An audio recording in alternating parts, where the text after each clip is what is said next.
They say the body does not lie, and hers told a tale of horror. As her final days approached, her skin began to blacken, not in bruises, but in death creeping from within. Her belly, once swollen with phantom life, now rotted slowly as fever consumed her mind. The Queen of England lay in silence, forgotten by her people, haunted by the screams of hundreds she had sent to the flames. Her name was Mary, daughter of Henry VIII, first crowned queen in her own right, and one of the most reviled rulers in English history. But what if the story of Bloody Mary isn't just one of cruelty, but of unimaginable suffering? This is the final agony of Mary Y. She was born in the shadow of a throne and died beneath its crushing weight. Mary Tudor, later known to history as Mary of England, entered the world on February 18, 1516, at Greenwich Palace. She was the only surviving child of King Henry VIII and his first wife, Catherine of Aragon, a Spanish princess whose powerful royal bloodline traced back to Ferdinand and Isabella. From the beginning, Mary's life was drenched in the expectations of empire, religion, and dynastic power. As a child, Mary was precocious and deeply intelligent. Her tutors noted her ability in Latin, Greek, music, and theology. Her father doted on her, at least in her early years, referring to her as the Pearl of the Realm. She was poised to become not merely a royal bride, but a diplomatic asset, betrothed as early as age 2 to the future Holy Roman Emperor Charles V. But beneath the glittering facade of privilege, a storm was gathering. By the time Mary reached adolescence, her world collapsed. Henry VIII, desperate for a male heir and enamored with Anne Boleyn, initiated the English Reformation. He broke from the Catholic Church and declared his marriage to Catherine invalid. This political and religious earthquake had devastating consequences for Mary. In 1533, Mary was declared illegitimate. She lost her title of princess and was forced to serve in the household of her infant half-sister, Elizabeth, the daughter of Anne Boleyn. Mary's once secure world became a prison of isolation and humiliation. Her mother, Catherine, refused to renounce her status as queen and was permanently separated from her daughter. Mary would never see her mother again. The trauma of these years left deep psychological scars. Cut off from both her parents, humiliated in public, and made a symbol of resistance to the king's new religious order, Mary developed a steely sense of identity rooted in two things: her Catholic faith and her mother's honor. Throughout the reign of her younger half-brother, Edward VI, Mary became a thorn in the side of Protestant reformers. She refused to renounce her Catholicism, even as attending Mass became illegal. She held private services, protected Catholic priests, and corresponded secretly with European monarchs. When Edward died in 1553, Mary was again denied her rightful place. Protestant factions attempted to install Lady Jane Grey, her cousin, as queen. Mary, then 37, rallied support in the countryside and marched to London, gaining widespread popular and noble backing. The people, weary of instability, saw in her the legitimate heir of Henry VIII. On July 19, 1553, Mary entered London in triumph. For the first time in English history, a woman was crowned queen in her own right. The bells rang, the crowds cheered, and for a brief moment, Mary Tudor stood at the apex of power. But with the crown came the weight of expectation. Mary believed her reign was not merely political, it was divine. She saw herself as chosen by God to restore Catholicism to a Protestant-racked kingdom. Her enemies viewed her as a dangerous reactionary. Her allies, both domestic and abroad, viewed her as a tool in a greater game. To secure England's future and restore the Catholic dynasty, Mary sought a powerful Catholic husband. She found one in Philip II of Spain, son of Charles V and heir to the vast Habsburg Empire. But this alliance proved toxic. The English people feared foreign control. Parliament resisted the match. Mary, however, was infatuated, both politically and emotionally. She believed Philip would give her the child she needed to secure her legacy. The wedding went forward in 1554. Philip, cold and pragmatic, tolerated the union, but never loved her. He soon returned to Spain, leaving Mary alone, childless, and increasingly paranoid. It was against this backdrop that Mary began her campaign to restore the true faith. The Marian persecutions, as they became known, would define her legacy. Over 280 Protestants were burned at the stake between 1555 and 1558, including prominent churchmen such as Hugh Latimer and Thomas Cranmer. These executions, meant to purify England, instead branded her in blood. What Mary failed to realize was that the England she sought to revive, the Catholic England of her mother's youth, no longer existed. Her people had changed. The Reformation had taken root not only in politics, but in the minds of a generation. As Mary aged, she grew increasingly isolated. Her marriage faltered, her health declined. Her subjects whispered about her failures. The title Bloody Mary, though not used in her lifetime, began to form in the Protestant imagination. Yet to understand Mary solely through the lens of violence is to miss the depth of her tragedy. She was a woman born to power, denied legitimacy, cast aside and then restored, only to discover that ruling could be lonelier than exile. Her entire life was shaped by the tension between belief and betrayal, faith and politics, motherhood and monarchy. Her death, when it came, would mirror her life, lonely, misunderstood, and shrouded in darkness. Power, once seized, must be maintained. And for Mary, that power came at a steep and bloody cost. Mary's ascent to the throne in 1553 was a moment of triumph, not only for her personally, but for English Catholicism. Yet it was built on unstable foundations. Her rule was welcomed by some, but viewed with suspicion by many. The country was still reeling from decades of religious and political upheaval. For every subject who prayed in Latin, another whispered in English psalms. For every noble who cheered her coronation, another plotted in shadows. The first defining event of her reign was her marriage to Philip II of Spain. To Mary, this union was not only strategic, it was providential. Philip embodied Catholic majesty.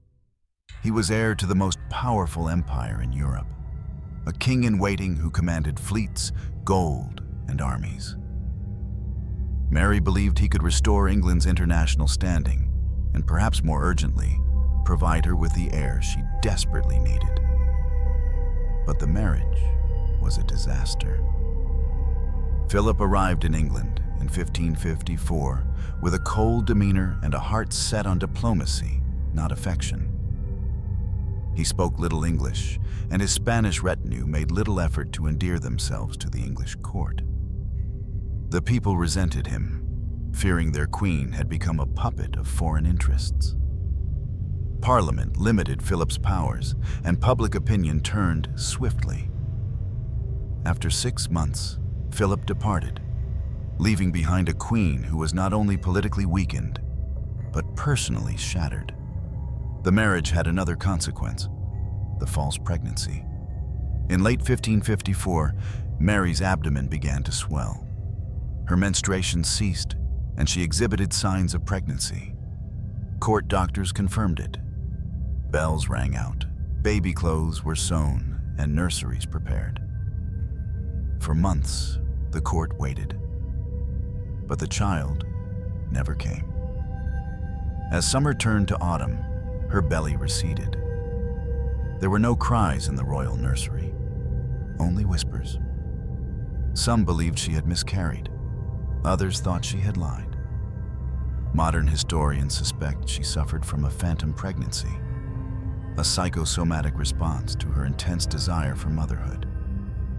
It was an event that would define her psychologically, reinforcing her feelings of divine punishment, inadequacy, and betrayal by God. Worse still, Philip's departure became permanent. He returned briefly in 1557, not for love, but to request English support in a war against France. Mary, still infatuated, agreed, against the advice of her ministers.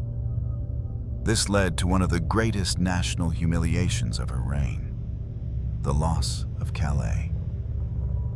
Calais was the last English possession in France, held since the days of Edward III. It was not only a strategic asset, but a symbol of England's former glory. In 1558, France captured Calais in a swift campaign. The loss was devastating to national pride. For Mary, it was deeply personal.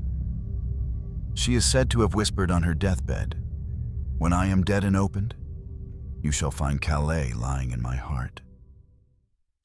Whether she truly said this or not, the sentiment captures her despair.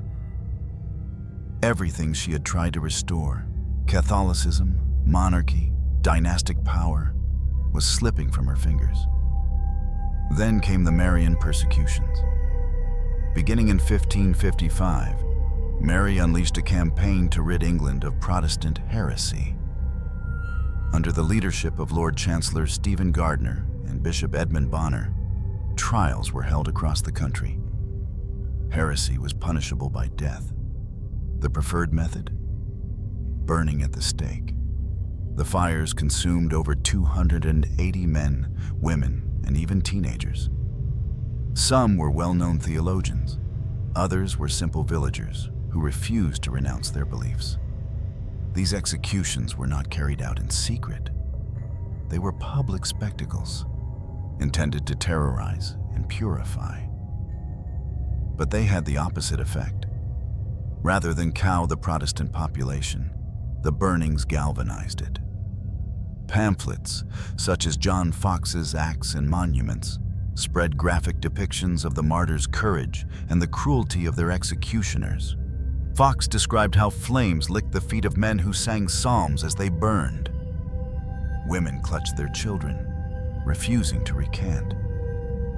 To the public, Mary's crusade ceased to look like justice, and instead resembled a vendetta. The term Bloody Mary took root, not as a political slur, but as a moral indictment. And then, in her final years, Mary faced her most silent enemy: illness. By 1557, she suffered from chronic headaches, joint pain, and abdominal swelling.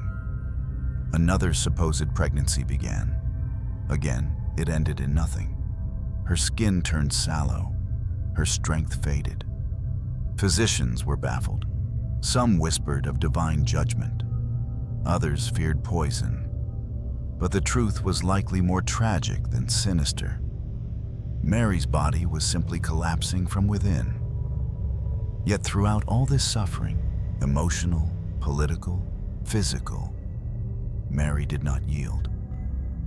She continued to attend Mass. She wrote to Philip with affection. She gave audiences.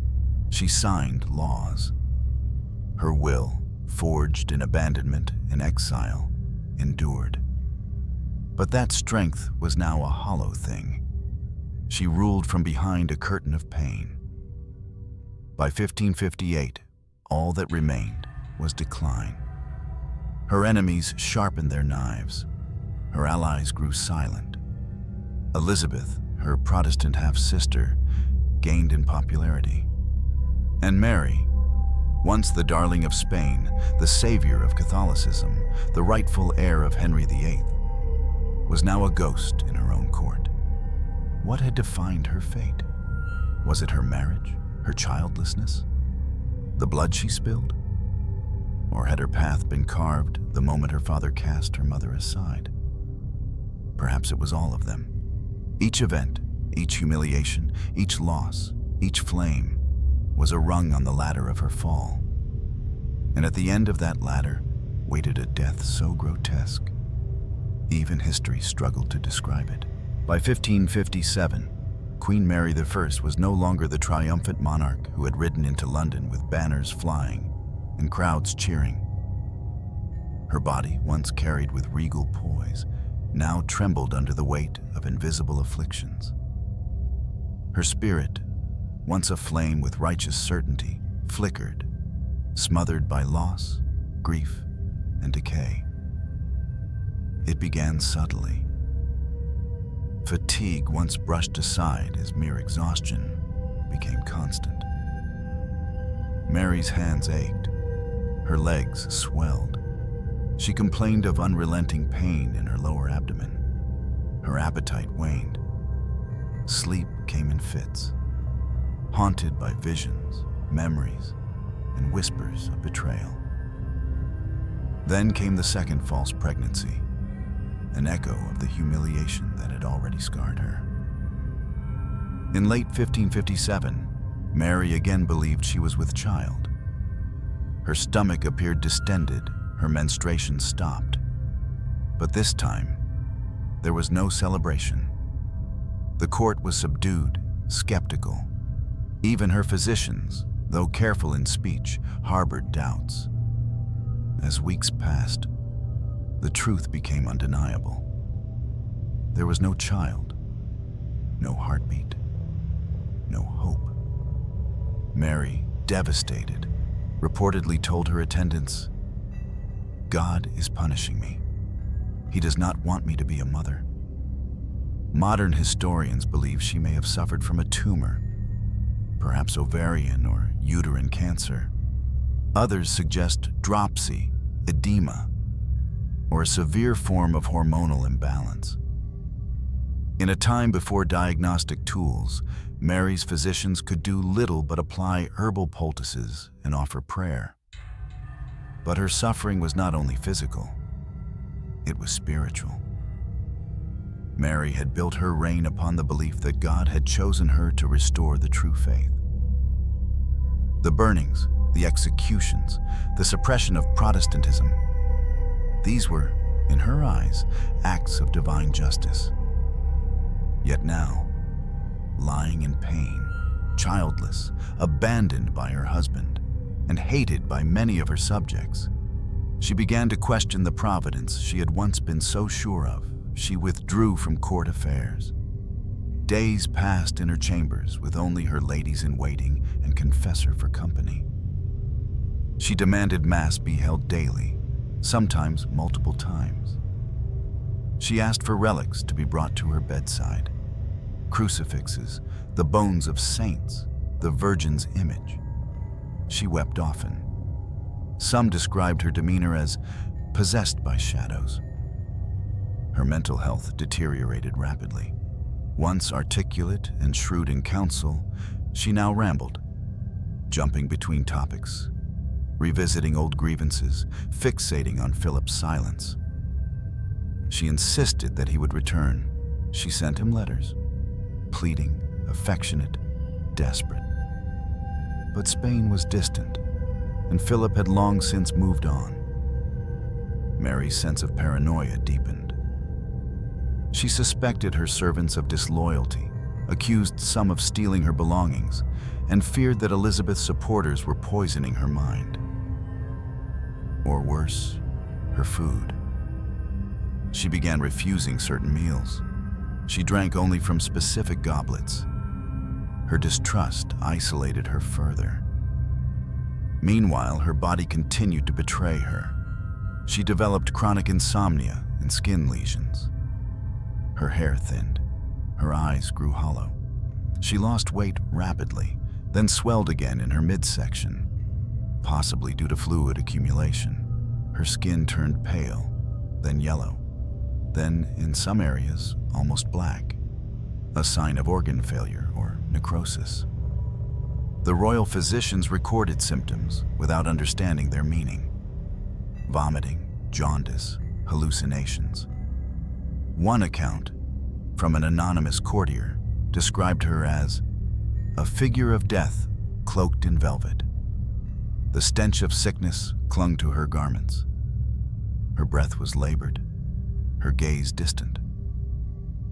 At times she whispered to herself, not in prayer, but in dialogue, perhaps with ghosts. By the autumn of 1558, Mary could no longer walk. She was carried from room to room on a litter. Her chamber was kept dark, her windows shuttered. Her ladies changed her linens daily, not for comfort, but to hide the smell of rotting flesh. It is possible Mary was suffering from advanced uterine or liver cancer, conditions which, untreated, cause internal bleeding, blackened skin, fluid retention, and immense pain. Others suggest porphyria, a hereditary disease that causes madness and discoloration. Whatever the cause, her agony was relentless. But what tormented her most was not her body. It was her legacy. She had no child. Her name was cursed. Her subjects longed for her sister. The fires she had lit in the name of God now consumed her in public memory. And yet, through it all, Mary clung to her faith like a life raft in a storm. She confessed daily. She begged God not for forgiveness, but for understanding. Some say that in her last coherent days, she asked to touch the cross her mother had once held. Catherine of Aragon, exiled, disgraced, devout, remained Mary's guiding figure. In her mother's humiliation, Mary had seen her own. In her mother's piety, she had built her reign. Now, as death crept ever closer, Mary was reduced to little more than a whisper, a cautionary tale in the making. The Queen of England, once a symbol of defiance and restoration, now lived only to suffer. To die slowly is to be betrayed, first by the body, then by the mind. For Queen Mary I of England, death did not come swiftly, nor quietly. It crept in like a plague, one symptom at a time, gnawing at her organs, disfiguring her body, and unraveling her sanity. In the final year of her life, Mary became a prisoner in her own skin. Her symptoms multiplied with every passing week. Persistent fevers burned through her body, leaving her drenched in sweat and shaking uncontrollably. Physicians of the time described her flesh as cold and clammy 1 hour, then aflame the next. Her face, once stern but noble, became gaunt. Her cheeks hollowed. Her skin turned waxy and yellow, a common sign of jaundice likely indicating severe liver dysfunction. Then came the abdominal swelling, a cruel mimicry of pregnancy. Her stomach bloated to unnatural proportions, as if she once again carried a child that did not exist. Yet this was no divine miracle. It was ascites, the accumulation of fluid in the abdomen, a condition typically caused by liver failure, ovarian tumors, or abdominal cancer. With each breath, Mary struggled. With each movement, she winced. Her legs and feet swelled grotesquely, a result of edema. She could no longer wear shoes, and her gowns had to be loosened or cut to accommodate the expanding flesh. Sores opened on her legs. ulcers that would not heal, seeping pus and blood. The pain was constant. She would grit her teeth as her ladies cleaned the wounds with linen soaked in vinegar and rose water, remedies more ritual than cure. But the most horrifying symptom, the one that gave rise to the legend, was the discoloration of her skin. Patches of Mary's body began to blacken, particularly around her abdomen, back, and feet. Some described it as bruising. Others used the term rot. The likely cause? Necrosis, tissue death due to infection, circulatory collapse, or cancer. In pre-modern medicine, it was a death sentence. As oxygen-starved flesh turned purple, then black, the stench of decay became unmistakable. A Spanish envoy wrote privately to Madrid, "Her Majesty's body is failing most terribly. There are darkened marks beneath her arms and around her belly. She groans often, but prays louder still." The smell, too, became a source of horror. Even within the heavily perfumed chambers of St. James' Palace, the scent could not be hidden. Frankincense and lavender were burned continuously. Tapestries were soaked in floral water. Physicians stuffed pouches of herbs into the mattress. None of it was enough. Her chambermaids began to fall ill. Some refused to enter her room at all. One reportedly fainted during a dressing. Mary, aware of her condition, became withdrawn and ashamed. Mirrors were removed from her room. She refused to be seen without layers of silk covering her diseased flesh. Even Philip's portrait was turned away from her bed. At night, phantom pains racked her body, neurological misfires that felt like crawling insects under her skin. Her groans echoed down the halls. Her teeth clenched until her gums bled. She whispered the names of martyrs and saints, pleading for release, for mercy, or perhaps for punishment. Some nights, she hallucinated. She reportedly saw her mother, Catherine of Aragon, standing at the foot of her bed, weeping. On other occasions, she spoke to the ghost of Thomas Cranmer, the Protestant archbishop she had condemned to die by fire. Her ladies feared she was possessed.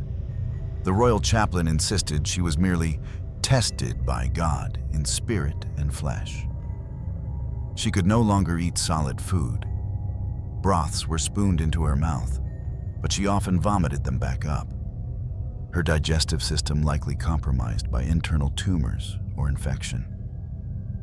Her tongue swelled. Her gums turned black. When she did speak, her voice was hoarse, barely more than a rasp. At times, she begged to be left alone. Other times, she cried out for Philip, clutching his letters to her chest, even as her fingers stiffened into claws. Her attendants began keeping vigil by turns, afraid to leave her alone, unsure whether each breath would be her last. And through it all, the prayers never stopped. Each morning, priests entered her room to read scripture. Relics were placed on her chest. Holy oil anointed her skin. But even they, hardened by proximity to royal death, grew pale at the sight of her condition. One friar wrote, "She is queen no longer, but a creature of death. Her breath sour, her hands cold, her eyes clouded with agony." Despite the pain, Mary insisted on hearing Mass until her final days. She asked that candles remain lit at all times. Her crucifix never left her hands. It is here that one must pause. Not to gawk at the grotesque, but to understand. This was not merely the suffering of a woman. It was the unmaking of a monarch. The collapse of an ideal. The Queen of England, once feared, once celebrated, was now consumed by a slow-motion crucifixion, carried out not by men, but by her own body. The historians would later debate her cause of death: uterine cancer, ovarian cysts, cirrhosis, porphyria. Some even whispered of poison. But the truth remains shrouded in rot and rumor. What is clear, painfully, grotesquely clear, is that Mary Tudor, Queen of England, suffered in a way few rulers ever had, and it was not yet over. By the autumn of 1558, Queen Mary had become a specter of herself. The woman who had once stood defiant before Parliament, who had rallied armies to reclaim her throne, now lay motionless, drowning in shadows, her mind adrift between memory and delirium. The court around her grew quiet. Ministers waited. Ambassadors watched. Everyone knew the end was near. But inside her chamber, time moved differently. Every moment was drawn out, suspended in suffering. Mary no longer rose from bed. Her limbs, rigid and discolored, could not support her. Her face was sunken, her lips cracked, her eyes glossed with perpetual fever. She struggled to speak, and when she did, her words were either muttered prayers or echoes of the past. She whispered names, some known, others forgotten to history. She spoke of her mother, Catherine of Aragon, with a clarity that pierced the fog of her illness. "She did not forsake me," she once murmured. "She died pure, unlike me." Her attendants, trained to show no reaction, stood in silence. They knew these weren't the ravings of madness, but the unburdening of a soul.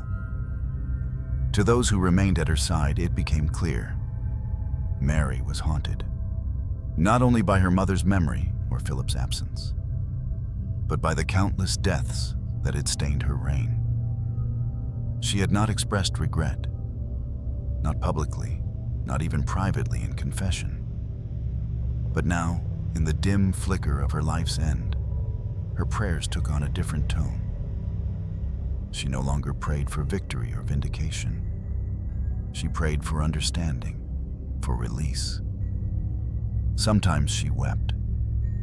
At other times, she grew agitated. She believed she heard voices in the walls, voices of the condemned. She would clutch her crucifix and whisper, "Not them, not again." Her confessor soothed her, reminding her that she had acted as a daughter of the church. But it brought her little comfort. On certain nights, she spoke aloud to imaginary figures. She addressed her unborn children, phantoms of pregnancies that had never yielded life. "I would have loved you," she said once. "You would have been strong. You would have saved us all." The royal physicians no longer gave false hope. The cancer, or whatever cursed illness gripped her, had overtaken every organ. Her urine was black with blood. Her skin cracked and bled at the slightest touch. Even her voice had begun to fail completely, replaced by breathless gasps. And yet, even in this state, Mary made preparations.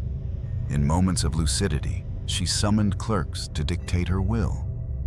She named Elizabeth, her Protestant half-sister, as her heir.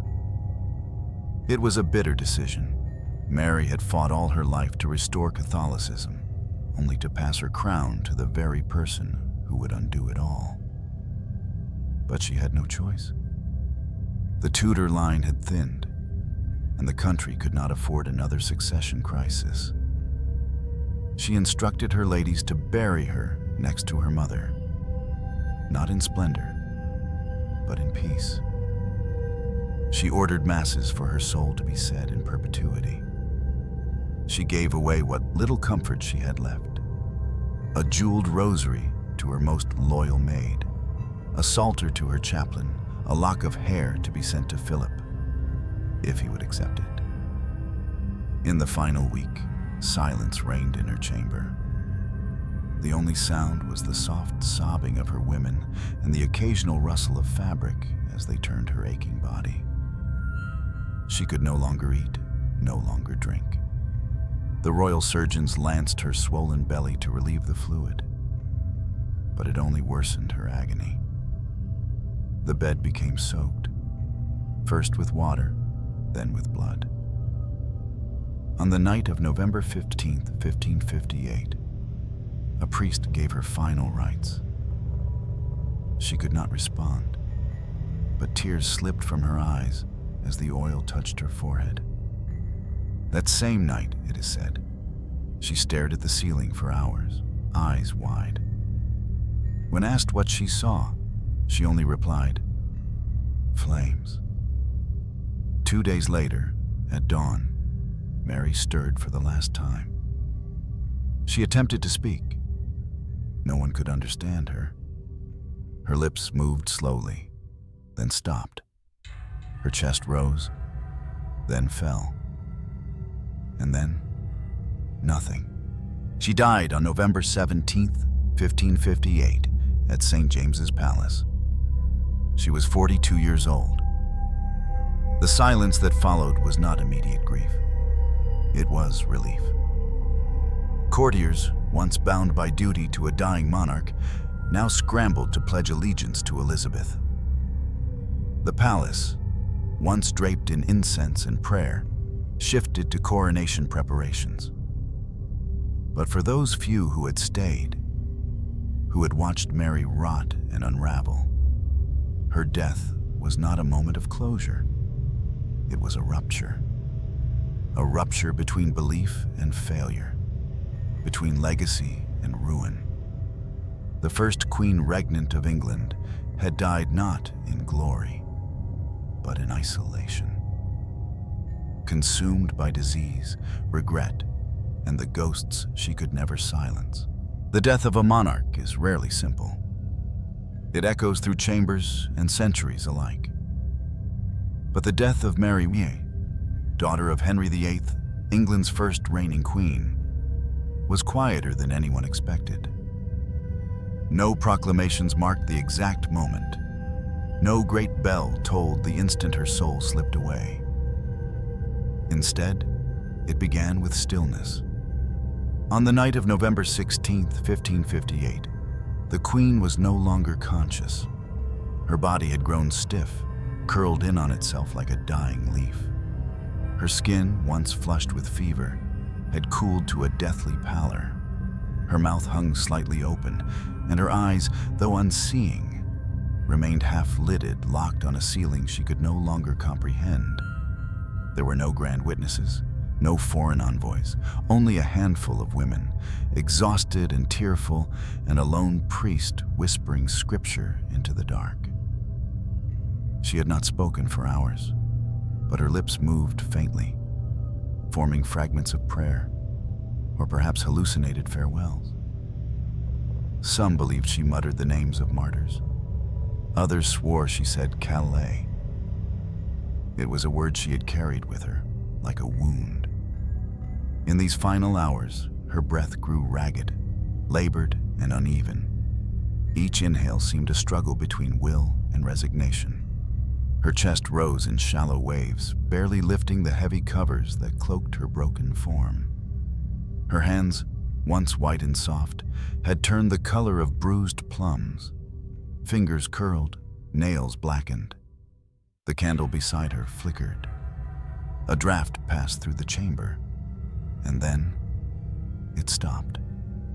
No dramatic gasp, no final cry, just a silence, so deep it frightened the room. It was 5:00 a.m., just before dawn, on November 17th, 1558, when Mary Tudor died. For a moment, no one moved. The priest crossed himself and whispered, "Requiescat in pace." The women at her bedside wept silently, their tears slipping onto the bedding. One of them closed the Queen's eyes, another kissed her forehead, carefully avoiding the cracked, necrotic skin. There was no immediate mourning. no rush of courtiers grieving their sovereign. Outside the chamber, the palace had already begun to pivot. Messengers were sent to Hatfield, where Elizabeth, Mary's Protestant half-sister, waited. The transition had begun before the body even cooled. And yet, in that chamber, the truth was unignorable. The Queen had died in agony. Her final weeks had been a descent not only into illness, but into rotting consciousness. Her skin, discolored and sloughing. Her abdomen, distended and torn. Her breath, rancid from organ decay. By the end, even the most loyal servants had struggled to mask their revulsion.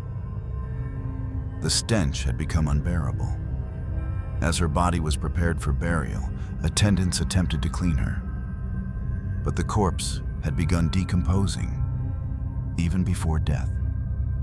The discoloration had spread to her neck and shoulders. Fluid oozed from ulcers. Her joints were stiff and distended, making dressing her for viewing nearly impossible. The royal physicians ordered that her body be embalmed. But rudimentary 16th century methods failed to slow the decay. Her corpse was wrapped in waxed linen, placed inside a lead-lined coffin, and sealed as quickly as possible. Viewing was limited. Rumors of her physical state began to circulate in courtly whispers. It was said her face had blackened, her eyes sunken, her belly bloated beyond recognition. Even now, centuries later, accounts conflict, some suggesting extreme bloating, others claiming the smell was so strong the royal tapestries had to be burned. But the grotesque truth was clear. Mary did not die peacefully. Her final breath was not a release, but a surrender. The sum of years of suffering, humiliation, and solitude. In her death, she was no longer a queen, but a relic, an inconvenient corpse caught between two ages, the old world of Catholic Europe and the coming reign of Protestant England. She was buried in Westminster Abbey in December 1558, in a modest ceremony. No grand funeral procession, no outpouring of national grief. She was placed beneath the same stone that would later hold Elizabeth. Two sisters, two rivals, resting uneasily in eternity. On her tomb, no image of a child, no mention of a loving husband, no triumphant epitaph, simply Mary Regina, Queen Mary, a daughter of Henry VIII. A woman reduced to lineage, to a name, and thus ended the reign and the suffering of Marian. But even in death, she would not be allowed peace. Her legacy would be shaped not by her intentions, but by the fears and hatreds of those who followed. Her body decayed in private, but her name would rot in public imagination, until historians centuries later dared to look again. The death of Queen Mary was not simply the end of a woman, it was the collapse of a vision. Within hours of her passing, the palace stirred into motion. Messengers rode to Hatfield House to inform Elizabeth Tudor that her half-sister was dead. The transition was swift, almost ruthless. Courtiers who had stood watch at Mary's bedside now lined up to kneel before the new queen. England, exhausted by years of uncertainty, turned its gaze to Elizabeth with a mix of hope and relief. To many, Mary's reign had been a nightmare. Foreign influence, failed wars, economic downturns, and the suffocating grip of Catholic orthodoxy. Her death felt like an unshackling. But beneath the surface, the kingdom was fractured, spiritually and socially.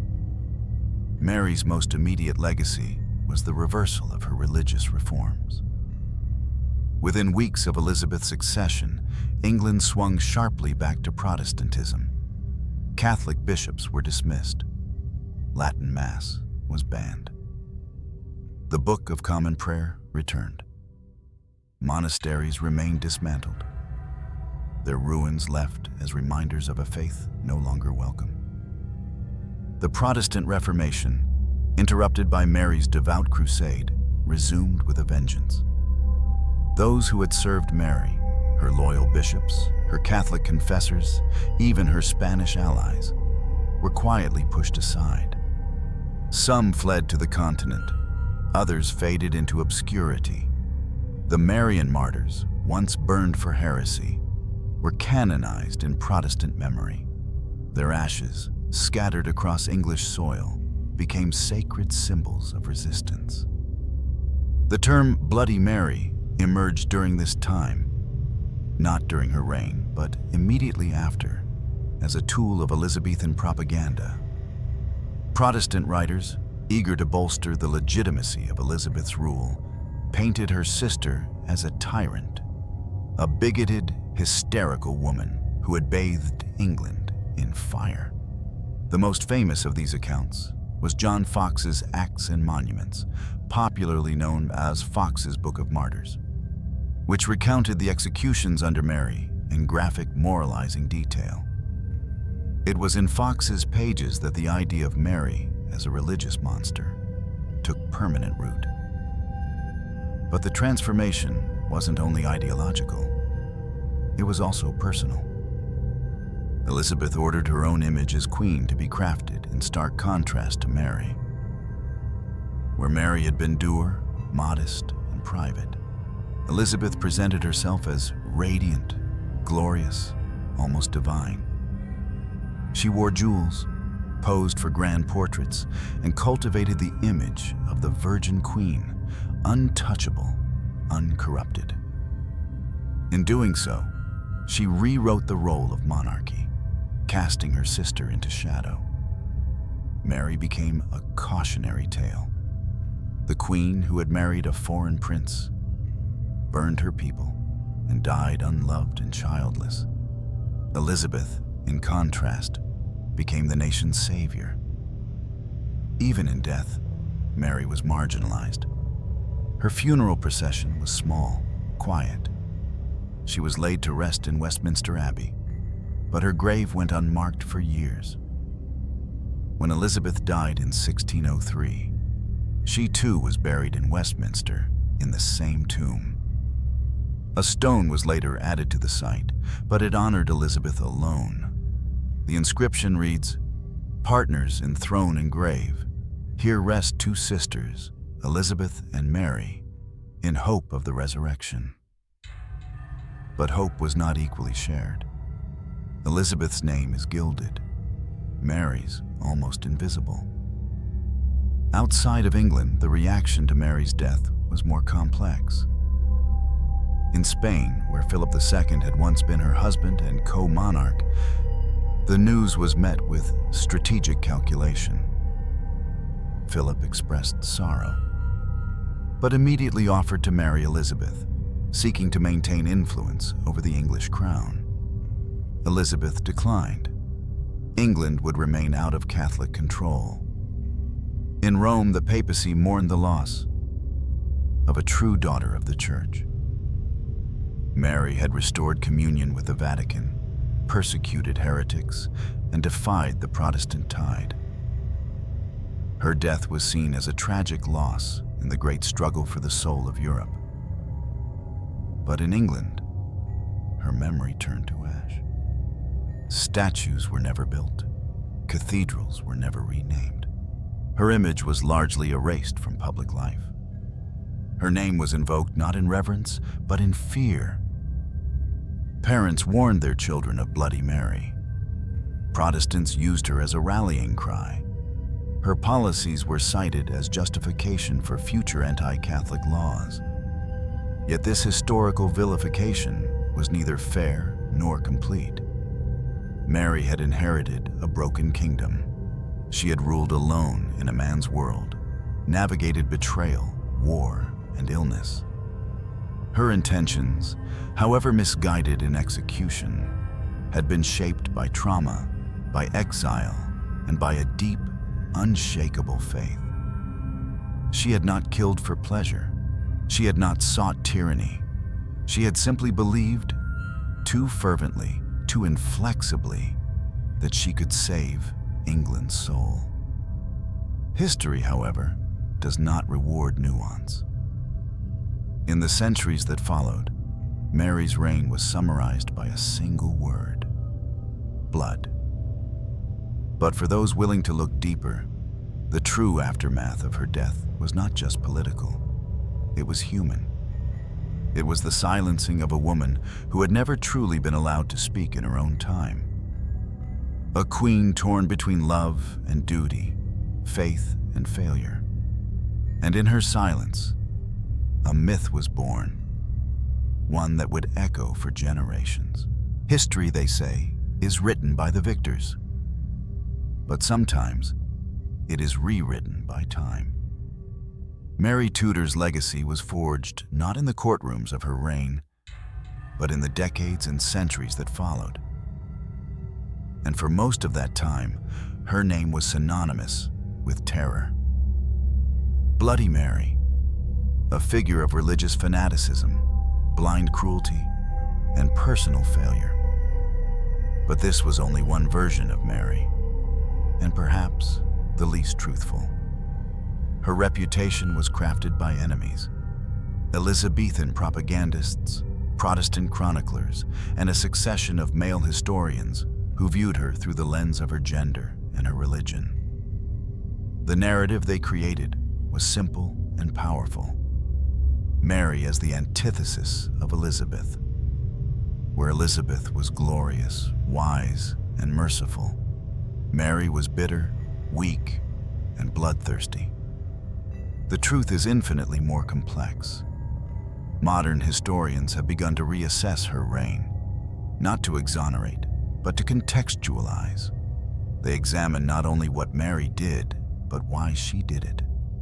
They place her in a world where women were not expected to rule, where religion was a battlefield, and where her own father had executed wives and priests with equal ease. Mary inherited a fractured kingdom, a poisoned court, and a soul ravaged by years of humiliation. She had been declared a bastard, disinherited, and made to serve her infant half-sister. She watched her mother die in disgrace, and her faith be outlawed. Her identity was forged in resistance and grief. When she became queen, Mary did what most rulers do. She tried to restore what she believed had been broken. But in doing so, she unleashed fires that would burn her memory more than her victims. The Marian persecutions, though horrific, were not unusual by the standards of the time. Her father, Henry VIII, had ordered the deaths of thousands. Her sister Elizabeth would later execute Catholics, including Mary, Queen of Scots. Yet, only Mary IV was forever branded with the adjective bloody. Why? Part of the answer lies in her failure to produce an heir. In Tudor England, childlessness was not just a personal tragedy, it was a national threat. Her phantom pregnancies became metaphors for political sterility. A queen who could not birth a child was, in the minds of her contemporaries, a queen who had failed nature itself. Another factor was her foreign marriage. Philip of Spain, distant and disinterested, became a symbol of national betrayal. Mary's perceived submission to him painted her as un-English, an outsider in her own realm. Her reign became associated not only with Catholicism, but with foreign domination, a fear deeply embedded in English identity. Her devout Catholicism, once viewed as piety, became reframed as fanaticism. She was not the only Tudor monarch to execute dissenters, but she was the one who prayed as they burned. Her public image became inseparable from the flames of Smithfield. And yet, in private, she wept. She agonized.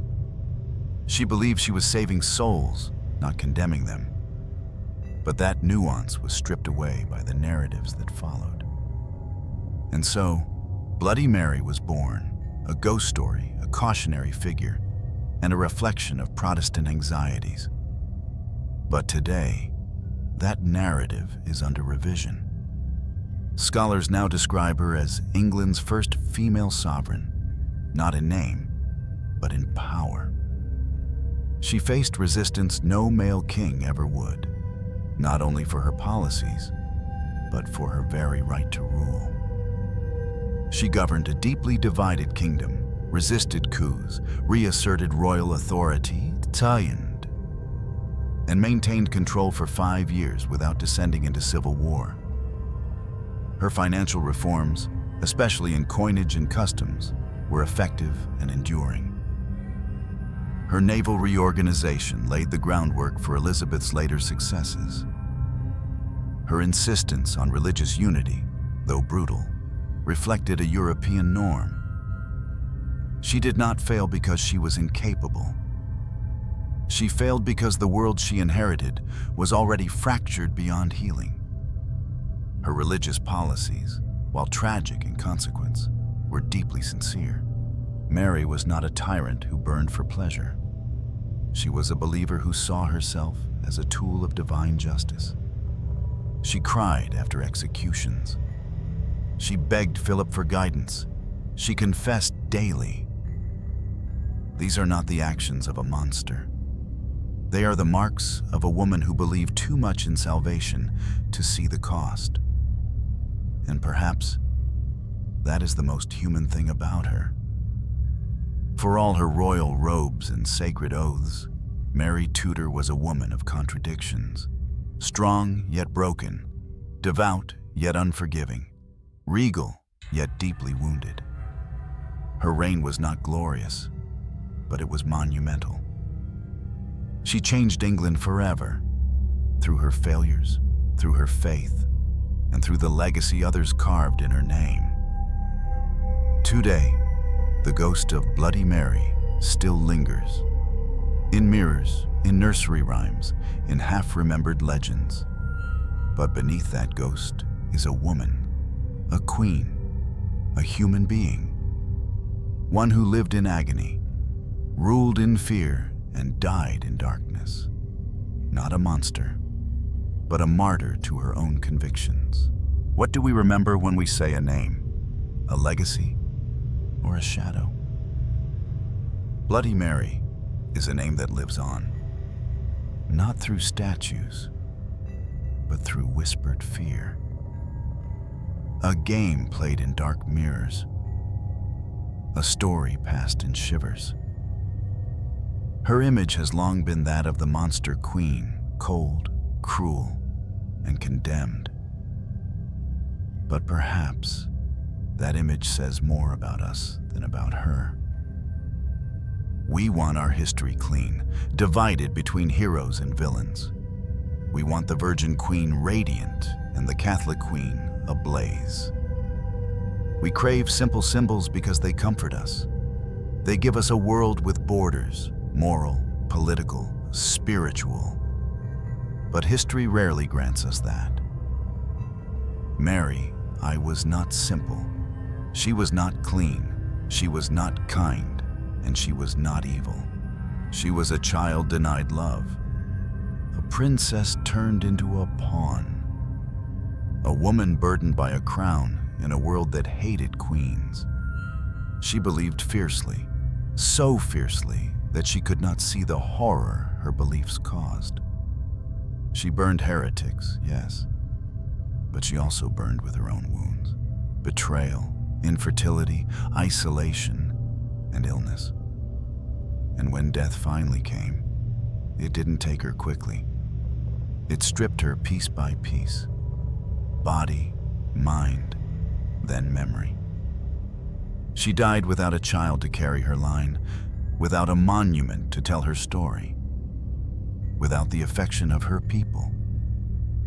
She died in pain and silence. And yet, she ruled.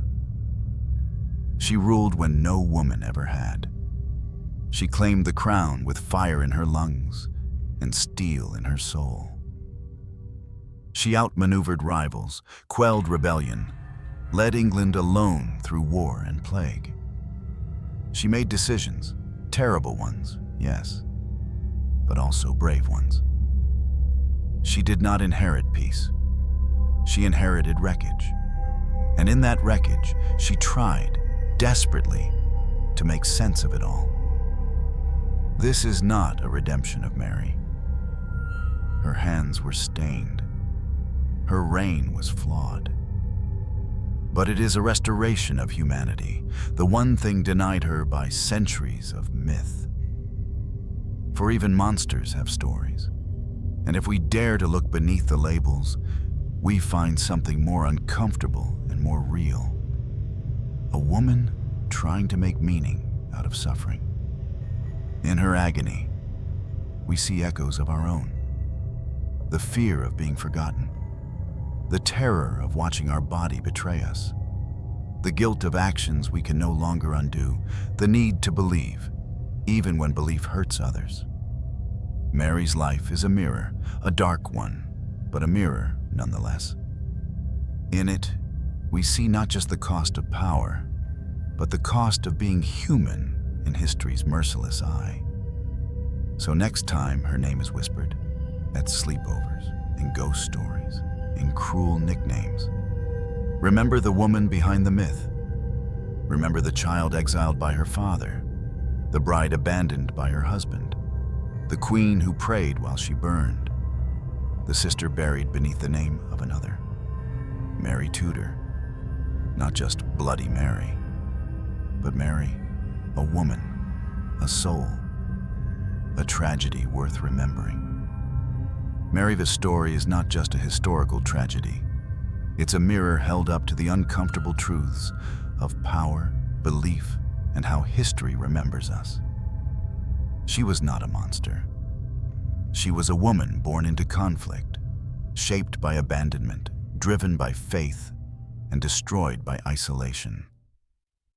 Her pain was not only physical, it was spiritual, psychological, and inherited. She tried to restore a world already lost, and in the process, lost herself. What strikes me most is not her violence, but her silence. The quiet, rotting agony of a woman dying alone, praying for a salvation history refused her. We called her Bloody Mary, but that name hides the real horror. Not what she did, but what she became in the eyes of those who never tried to understand her. Her death was terrifying, but the way we forgot her, erased her, mocked her, reduced her to a ghost in a mirror, maybe even worse. Mary didn't need forgiveness. She needed to be seen. And perhaps now, at last, she is.